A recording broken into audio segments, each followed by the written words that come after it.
Okey, bismillahirrahmanirrahim. Assalamualaikum warahmatullahi wabarakatuh. Anak-anak satu Al-Batuta, insya-Allah hari ini kita akan belajar sains berkenaan penyerapan. Boleh buka muka surat 71. Okey, baik.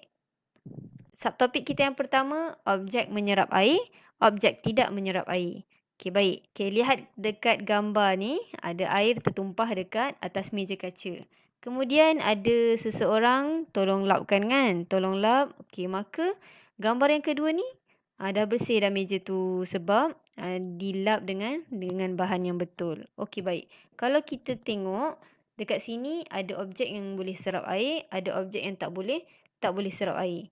Tapi bahan yang Alia gunakan untuk lap ni boleh menyerap air. Contoh bahan yang boleh serap air, tisu dan kain. Jadi betul lah bahan yang Alia gunakan untuk lap meja ni. Hasil uji kaji dekat gambar tadi, meja kaca tidak menyerap air, kain lap pula menyerap air. Terdapat objek yang menyerap air dan objek yang tidak boleh menyerap air. Okey, kalau semua benda dekat dunia ni serap air, tak bolehlah juga kan? Kalau semua benda dekat dunia ni tak menyerap air, pun kita pun susah juga. Jadi ada benda yang boleh serap air, ada objek yang tidak boleh serap air. Next, muka surat 73. Mari kelaskan objek. Okey, baik. Dekat sini terdapat pelbagai objek dekat ruang dapur. Okey, kalau awak pergi dekat dapur mak awak, macam-macam ada kan? Ada pinggan, ada sudu, ada gelas, ada alas kaki, kain lap, mop, tisu dapur. Macam-macam ada. Okey, jom kita kelaskan satu persatu objek mana yang boleh serap air, objek mana yang tak boleh serap air. Boleh?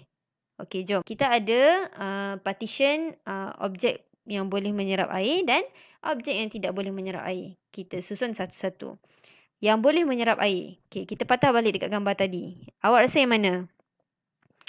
Okey, betul. Objek yang boleh menyerap air seperti alas kaki, kain lap, mop dan tisu dapur. Okay, next. Kita pergi dekat partition yang tidak boleh menyerap air. Okay, kita patah balik ke gambar tadi. Cuba teka. Yang mana? Okay, betul. Jadi jawapannya adalah straw, sudu logam, pinggan plastik dan kaca. 4 perkara yang boleh menyerap air dan 4 perkara yang tidak boleh menyerap air.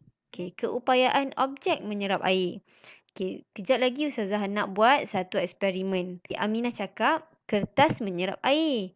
Kain juga menyerap air. Okay, Ali tanya, tetapi objek yang manakah menyerap air lebih banyak? Okay, subtopik kita kali ini menceritakan tentang keupayaan objek menyerap air. Banyak mana, sikit mana, dia biasa-biasa je dia boleh serap. Pergi kepada muka surat 74, kita akan buat satu eksperimen berkenaan penyerapan.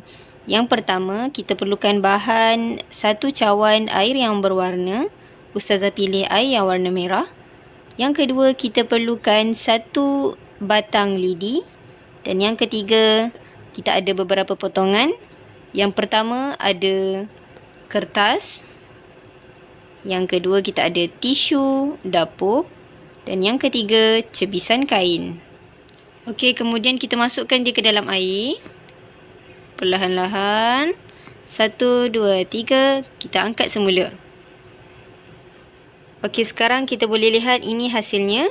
Dan mari kita lihat kadar penyerapan yang mana yang paling tinggi. Yang pertama adalah tisu dapur. Tisu dapur adalah yang paling banyak serap air. Yang kedua adalah kain. Dan yang ketiga adalah kertas.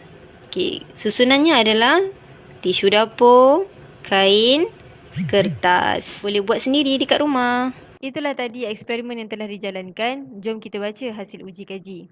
Yang pertama, tisu dapur ialah objek yang menyerap air paling tinggi.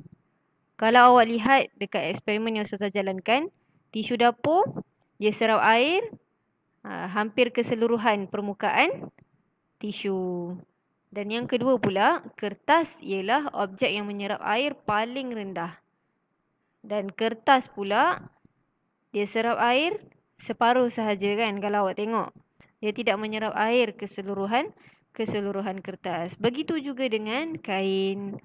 Kalau kain dia serap hampir keseluruhan, tapi tisu dapur lagi banyak menyerap air. Seterusnya, surat 76, apa itu kepentingan objek yang menyerap air? Okay, ada beberapa situasi dalam gambar-gambar ni. Jom kita baca sama-sama. Yang pertama, badan adik basah selepas mandi, ayah mengelap adik dengan tuala. Adik perempuannya mengelap luka di kaki kucing. Yang ketiga, kakak sedang mengemop lantai dengan menggunakan mop. Yang keempat, ibu mengeringkan jug dengan menggunakan kain. Dan yang kelima, Imran mengelap peluh dengan menggunakan tisu ataupun kain. Dua-dua boleh. Jadi dekat sini, pentingnya penyerapan dalam kehidupan seharian kita sebab dia boleh melakukan perkara-perkara inilah. Mengelap badan, mengelap luka, mengemop lantai, mengeringkan jug, pinggan mangkuk yang lain, mengelap peluh dan pelbagai lagi. Awak sendiri boleh tengok kehidupan sekeliling awak dan macam-macam fungsi penyerapan yang kita boleh lihat. Seterusnya, kita pergi pula muka surat 78. Apa pula kepentingan objek yang tidak boleh serap air? Okay, dalam dunia ni, tidak semua perkara yang boleh serap air. Tidak semua perkara yang tidak boleh serap air. Maka, seimbanglah dua-dua ada. Okay, jom kita baca satu-satu. Yang pertama, tong besi dapat menadah dan menyimpan air hujan. Yang kedua, payung plastik dapat menghalang kita daripada terkena air hujan.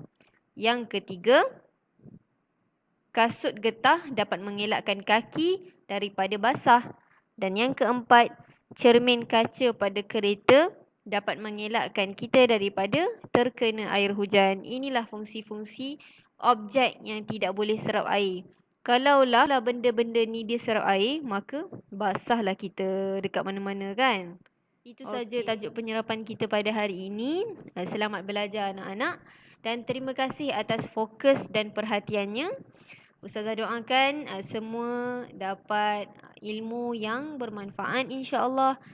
Jazakumullah khair. Assalamualaikum warahmatullahi wabarakatuh.